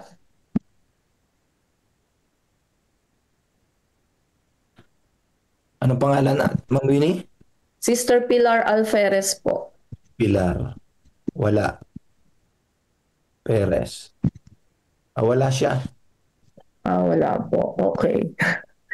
So, babasahin po ng inyong lingkod itong ating babasahin from Councils on Stewardship, Depth Through Overbuilding. Brother, it is not wisdom to become involved in debt. You are a wise man and do not need this reminder. A debt is a yoke, a binding, galling yoke. It would not be wisdom to purchase another place near. You have been pressed almost beyond measure in the effort to build and equip the sanitarium. It would have been wiser to make the building smaller. I have always thought that it would be best to cut down the building plans still more than they were cut down. And then, when means came in, and if more room was needed, the building could have been enlarged. It would cost much less to furnish a smaller building. Kaya yan po, maikli lang po yung ating topic this morning from Councils on Stewardship. At dito po ay nais tayong paalalahanan ni Mrs. White na talagang mahirap po ang pagkakaroon ng utang. Sa kabila ng meron tayong minsang mga gustong mangyari sa ating mga iglesia, sa ating mga institusyon, ang advice niya po dito ay kung ano po ang meron tayo sa kasalukuyan ay matutunan po natin itong pagkasyahin. Kung ito'y kaya lamang ay isang maliit na building, ay ito po muna ang ating gawin. At kung maglaon na tayo magkaroon ng karagdagang pondo para ito'y maisakatuparan, saka po natin siya gawing ulit. Ano po? Kumbaga, let's start small kesa po nabe-burden tayo ng dahil sa mga utang. Meron pa po bang nais magdagdag regarding po sa ating babasahin from Councils on Stewardship? Any reflection po? Sige, salamat po Ma'am Winnie sa pag-read ng atin pong ganyan po talaga ang host, laging handa. Ayan. So ang ating po pinagdan mga kapatid ay ang depth over true building. So yan mga kapatid ay na-exercise sa ating pong denomination sa ating iglesia mga kapatid. So kaya okay naman po ang malaking building, pero sabi ni Mrs. White dito, we need to cut down. Wag daw utang ng malaki para lamang sa ganitong pagtatayo ng mga building. Ito ay pinalalahanan ni Mrs. White ang sanitarium. So mas maganda sabi niya ay mas maraming room, mas mainam. Mas maliit, hanggat maaari, magsimula sa maliit, huwag utang na malaki. So, ganun mga kapatid, ang dito ang kanya pong ipinupunto. Ito ay pinapayuhan ni Miss White, ang atin pong mga administrator. So, ganyan po mga kapatid, ang atin pong, kaya sabi ko, stewardship, it covers all. Marami at malawak ang pinapayuhan ng Council on Stewardship mga kapatid. So, ang ating mga building hindi naman gano'ng kalalaki sapagkat meron pang mas malaki at mas magandang paggagamitan at malawak po ang gawain mga kapatid. So, yun lang aking pong reflection mga kapatid. Thank you po, Pastor Nelson. Meron pa po ba nais magdagdag?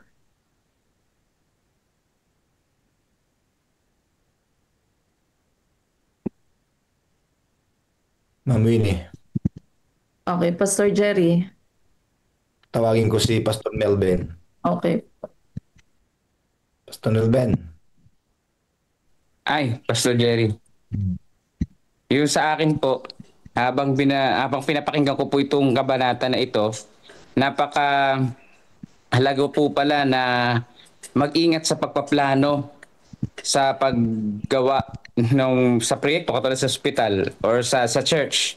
Kailangan pinagpaplanuhan at humihingi ng gabay sa ating Panginoong Diyos para hindi na short yung budget.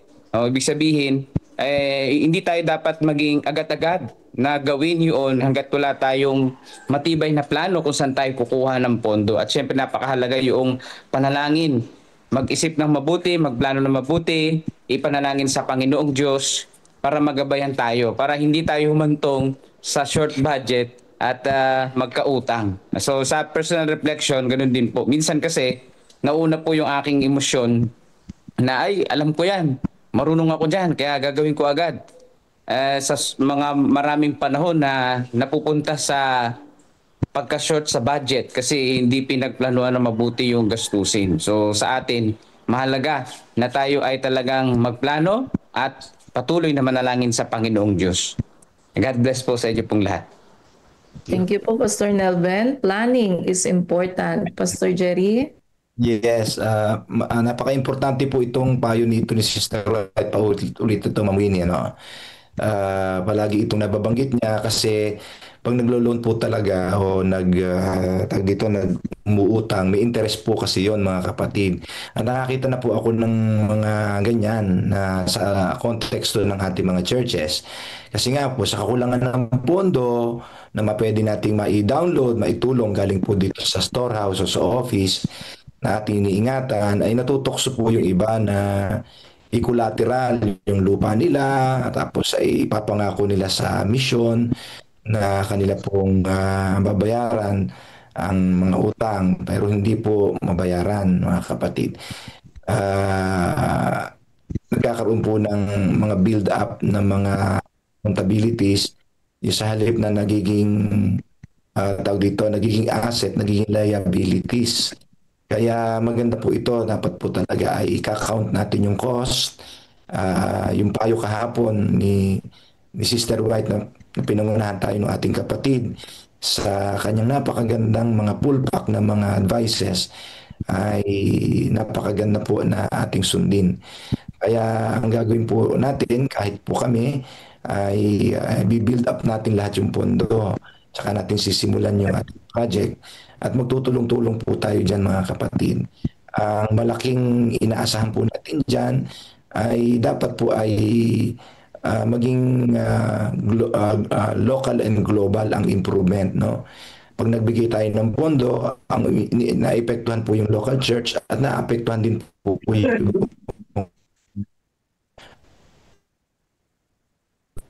global church. Kaya sasama po yung building natin. Magbi-build up po tayo ng pondo para po sa pagtatayo natin ng ating pong sariling opisina, building. Maliit lamang po mga kapatid, pero maganda. Singganda ng bayan ng Diyos ang itsura. Amen. Thank you po, Pastor Jerry. Kaya nga po napakaganda po talaga ng aklat na ito ni Sister White. Ano po, isa pong paalala sa atin na tayo ay laging maging mga tapat na katiwala sa lahat po ng paraan. At kaya nga po, meron pa pong gusto mag-reflect mga kapatid? Ang oras po natin ay 5:45. Okay, kung wala na po, tayo po ay dadako na sa ating silent prayer at sa ating pong united prayer sa adoration and confession. Papangunahan po tayo ni Sister Tess de la Peña. Andito na po ba siya? And sa ating pong thanksgiving and supplication ni Sister Melia Claro. Andito na po ba silang dalawa? Sister Tess de la Peña and Sister Melia Claro. Tess de la Peña po, andito na. Andito na po. Si Sister Melia po. Wala pa po.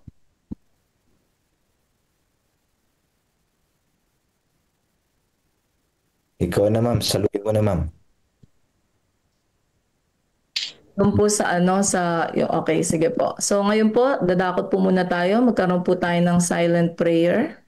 Ma'am, pahintulutan mo akong mag-lead ng prayer sa after ng silent prayer to pray for the harvest and for all the missionaries na ginagamit ng Panginoon and the success ng mga Harvest 2025 natin. Pwede ma'am? Oh, okay po. Yes po, Pastor Jerry. So after silent prayer, Pastor Jerry po muna. Then si Sister Tess. Okay, thank you. Okay po. Thank you po. Amen mga kapatid. Tayo ay manalangin mga kapatid. At purihin ng Panginoon sa umaga na ito. Ayan medyo masakit ang ulo ko pero okay lang. Kaya pa naman At ating nakita naman natin sa pagpapalano ng paggagawa ng building dapat ay wag masyadong malaki kung wala namang budget. Pero kung may budget bakit hindi, di ba? Maganda yung para mas maraming makasakay sa loob. Mas maraming makapagsamba. Di ba? Pero kung mag-umpisa pa lang sa maliit muna. So yun po at maganda yung ating testimony na ay na-inspire ko sa testimony kanina po. Sabi nga ng isa, pwede all. Sana all, naging pwede all. Dapat lahat tayo ganun napakaganda ng COP nito maging epekto sa ating church. So tayo manalangin mga kapatid. 30 seconds silent prayer and then I will continue po. Let us pray.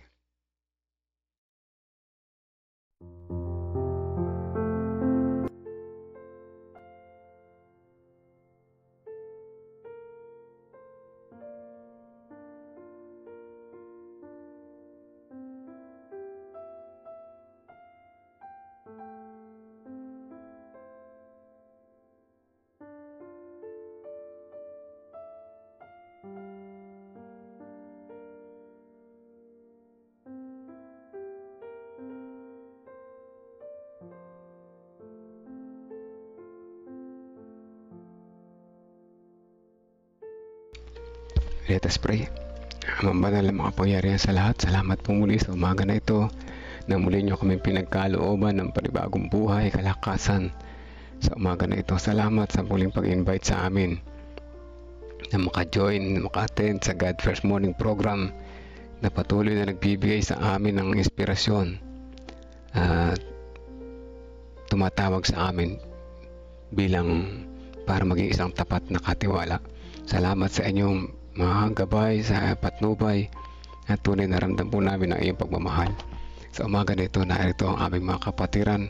Meron kami mga personal prayer request at hindi niyo po itong tingin ayon sa inyong kalooban. Alam namin yung mga plano ay mas mabuti sa aming mga plano.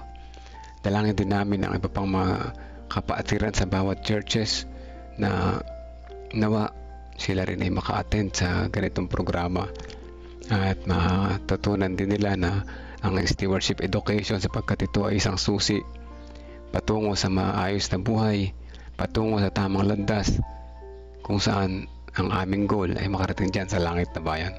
Dalangin din namin ang mga narito ngayon.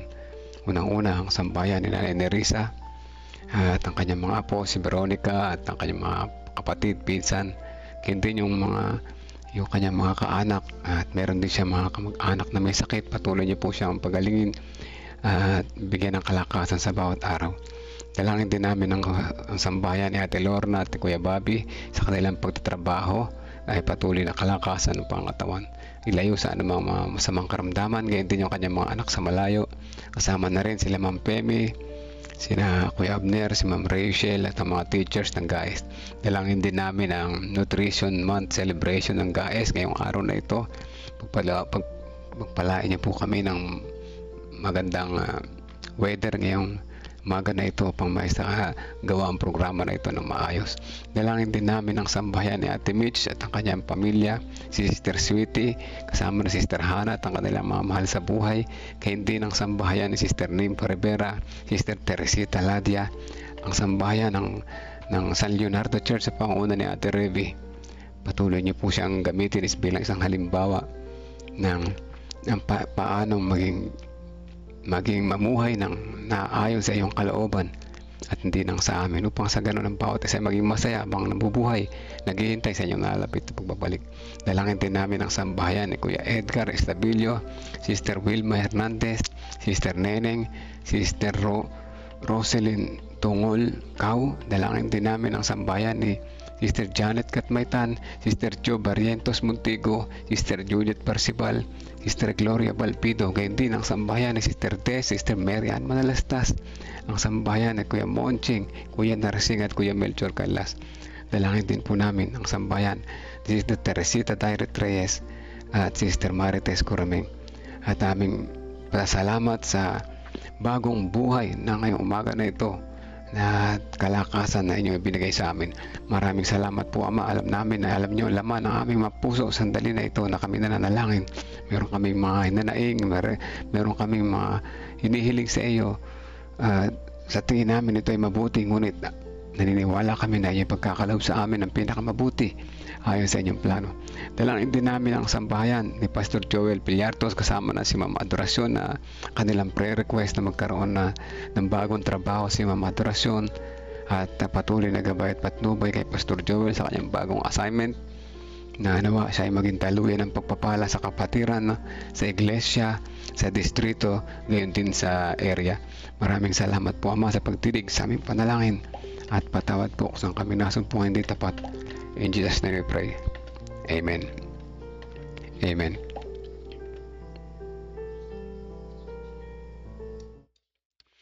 Amen. Mga kapatid, po, masakit ang ulo sa puyat. Ayan ang napala ko sa pagpupuyat. Po. Hindi rin naman maiiwasan at nag-meet kami nung nakaraan. Naubos yung aking oras sa pagtulog. So ayan po, magpapatuloy maghapon, preparation day. Happy preparation day sa lahat. Bukas ay maka-attend tayo ng maaga sa church. Ngayon din mamayang gabi, huwag natin kalimutan ang vesper service. Napakahalaga yung preparation for Sabbath. Po. At ngayon din, salamat sa mga nag-response. Sister Sweetie, kay Nanay Nerissa, at sa iba pa mga nandiyan sa background. Sister Maria Isabel, salamat po sa response. Meron dito bagong pangalan. Nakita ko, nais kong i-welcome. Si Sister Roslyn dati na itong Matindanao, siguro ngayon lang ulit nag-comment. Welcome po ulit. God first morning po sa inyo dyan. At sa lahat ng mga nandiyan sa background, maraming salamat po ulit sa inyong pakikinig. At purihin ang Panginoon sa umaga nito. Put God first and you will never be last, mga kapatid.